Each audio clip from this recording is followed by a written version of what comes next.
Imam Ali, peace be upon him, is not only for Muslims but for all humanity who are searching for the meaning of life and true wisdom.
The wiser a man is, the less talkative will he be.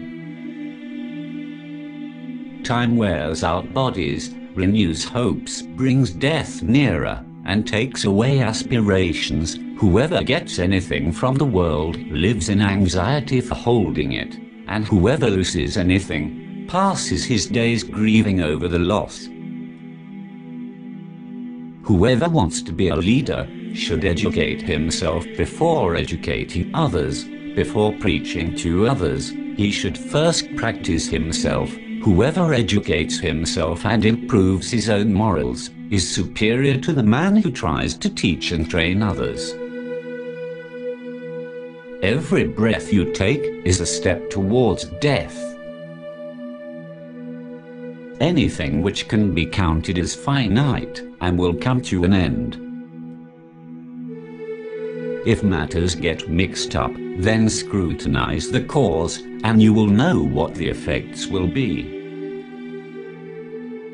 Zayd bin Zamrazai Baby, known as Zayd Sudwi, was a companion of Imam Ali, peace be upon him, when after the martyrdom of Imam Ali, he went to Damascus. Nuwaya called him and asked him to say something about Imam Ali's aura. Knowing that Nuwaya hated Imam Ali, peace be upon him, intensely tried to avoid this topic, but Nuwaya forced him to speak. Thereupon, Zayd said, "I stand witness that I have often seen Imam Ali in the depths of nights, when people were either sleeping or engrossed in amusements. He would be standing in the niche of the mosque, with tears in his eyes, and he would beseech God to help him maintain a pious, a virtuous and a noble character, and to forsake the world. He would then address the world, saying, 'O vicious world, be away from me. Why do you come in front of me like this? Do you want to allure me? God forbid that I should be allured and tempted by you and your pleasures. It is not possible. Go and try your allurements on somebody else. I do not desire to own you, and do not want to have you. I have forsaken you thrice. It is like divorcing a woman thrice, after which act she cannot be taken back as a wife. The life of pleasures that you offer is of a very little duration. There is no real importance in what you offer. The desire of holding you is an insult and a humiliation to sober minds. Sad is the plight of those who want to acquire you. They do not provide for the hereafter. They have to pass through a long journey, over a very difficult road towards a sad destination."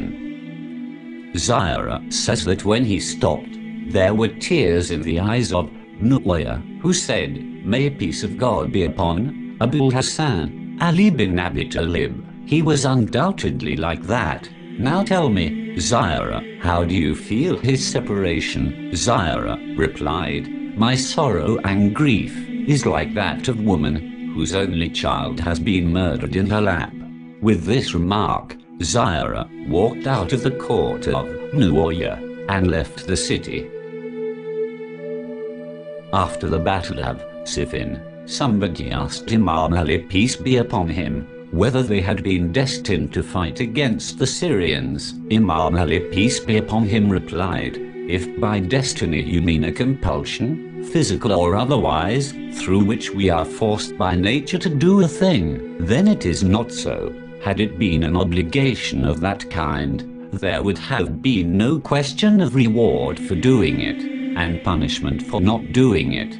When you are physically forced to do a thing, like breathing, sleeping, eating, drinking, etc., then there can be no reward for doing it, and no retribution for not doing it. In such cases, nature forces you to do a thing and you cannot but do it. Then the promised blessings and punishments in life after death will have no meaning. The merciful Lord has given his creatures, human beings, complete freedom to do as they like, and then prohibited them from certain actions, and warned them of the consequences of such actions, his wrath and his punishments. These orders of God carry in them the least trouble, and lead us towards the most convenient ways of life, and the rewards which he has promised for good deeds are many times more than the actions actually deserve. He sees people disobeying him and tolerates them, not because he can be overruled, or be compelled to accept human supremacy over him. He did not send his prophets to amuse himself,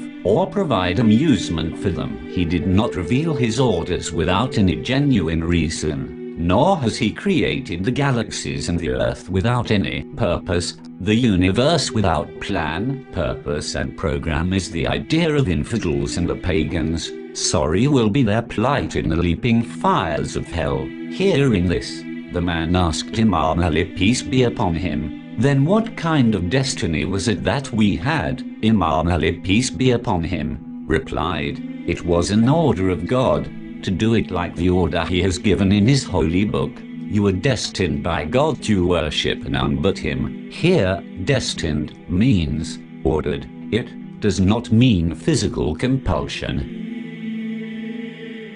Acquire wisdom and truth from whomever you can, because even an apostate can have them, but unless they are passed over to a faithful Muslim and become part of wisdom and truth that he possesses, they have a confused existence in the minds of apostates. Knowledge and wisdom are really the privilege of a faithful Muslim. If you have lost them, get them back, even though you may have to get them from the apostates.